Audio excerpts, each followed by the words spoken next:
राधे राधे।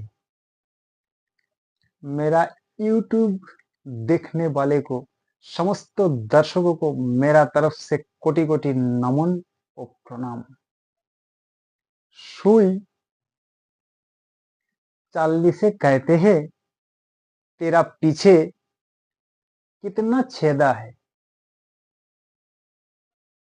पर सुई खुद के बारे में तो नहीं सोचा जे मेरा पीछे भी एक छेदा है।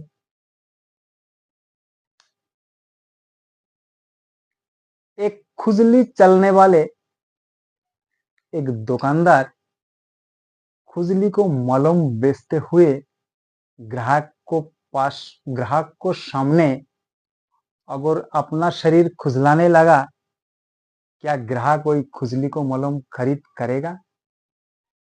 कमेंट में आप लोग थोड़ी बताइएगा। जनता जनार्दन, आप लोगों को पता है महाभारत में द्रौपदी को वस्त्र हरण के बारे में? दुर्योधन ने द्रौपदी को वस्त्र हरण किया था और प्रभु श्री कृष्ण ने द्रौपदी को वस्त्र दान किया था। यही आप लोगों को पता है ना? तो आज हम आप लोगों को थोड़ी उल्टा सुनाएंगे। ये द्रौपदी को कपड़ा दूसरा और कोई ने दान किया था, ना कि कृष्ण भगवान ने। क्या कृष्ण भगवान को, पिताजी को कोई कपड़ा की फैक्ट्री था मथुरा वृंदावन में, जो द्रौपदी को कपड़ा दान की थे? दुर्योधन ने तो एक ही नारी का कपड़ा चुराए थे, और कृष्ण भगवान ने तो 9 सखियों को कपड़ा चुराया। एक बार 9 सखी नहाने के लिए तालाब में गए, अपना अपना कपड़ा उतार के नहाने के लिए तालाब में उतार गए, और कृष्ण भगवान उसी वक्त उन लोगों को कपड़ा चुरा के पेड़ पे चढ़ गए और अपना बंशी बजाने लगा। गोपी हरे देखा कृष्ण भगवान अपना बंशी बजा रहा है और उसको बगल में गोपी हो की कपड़ा रखा हुआ है। तो गोपी हरे एक हाथ से अपना स्तन जुगल और एक हाथ से नीचे की गोपन अंगों को ऊपर हाथ रख के ऊपर आए और कहने लगा, हे कृष्ण, आप गोपी हो की कपड़ा वापसी कीजिए। कृष्ण भगवान ने कहा, हे गोपीगण, आप लोग मुझे देख के क्यों शर्मा रहा हो? आप लोगों तो मैंने ही सृष्टि किया है, तो आप लोग मुझे देख के क्यों शर्मा रहा है? गोपी हरे अपना हाथ निकाल लाए और अपना वस्त्र मंगाया।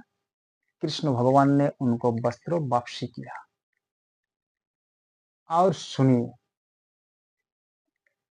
द्रौपदी ब्रह्म मुहूर्त में नर्मदा नदी में नहाने के लिए गए और अपना कपड़ा उतार के नदी में उतार गए। दूसरा तरफ दुर्वासा मुनि ब्रह्म मुहूर्त में नहाने के लिए नर्मदा नदी में आए और उतार गए।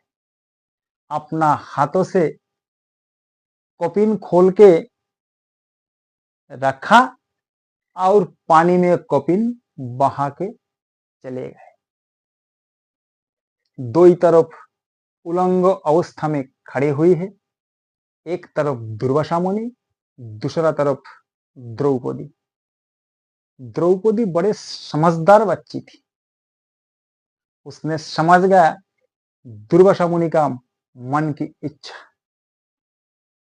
उसने दुर्वासा मुनि का इज्जत बचाने के लिए अपना साड़ी फाड़ के दुर्वासा मुनि को तरफ फेंक दिया।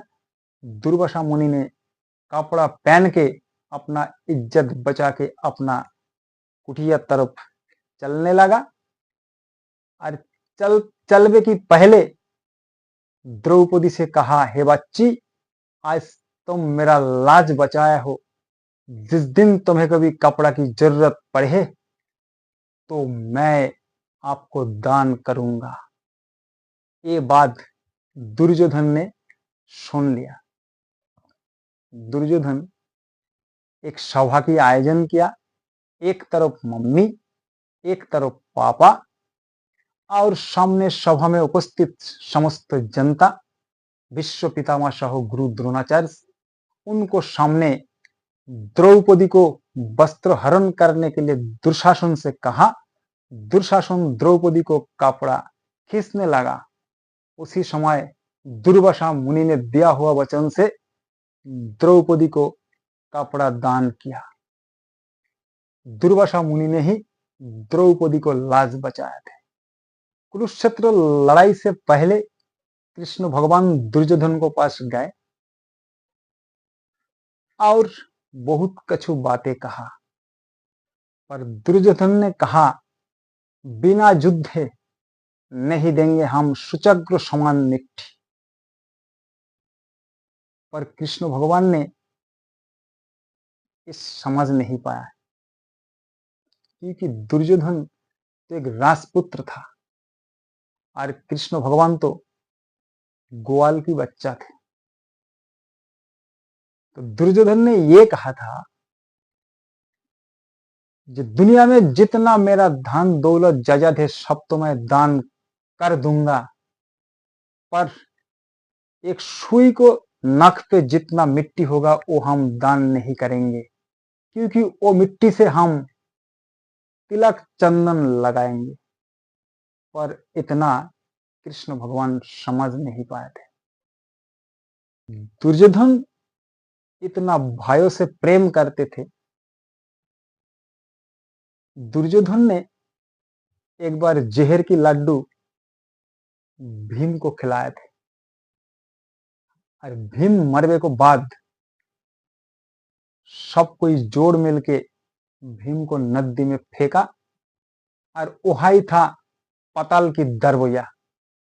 पताल के भीतर से भीम पताल में पहुंच गए और वहां बासुकी नाग ने भीम को देखा और कहा, आओ भीम, यहाँ आओ। भीम को पास में बासुकी नाग गया और देखा भीम को पूरे शरीर में जहर भरी हुई है।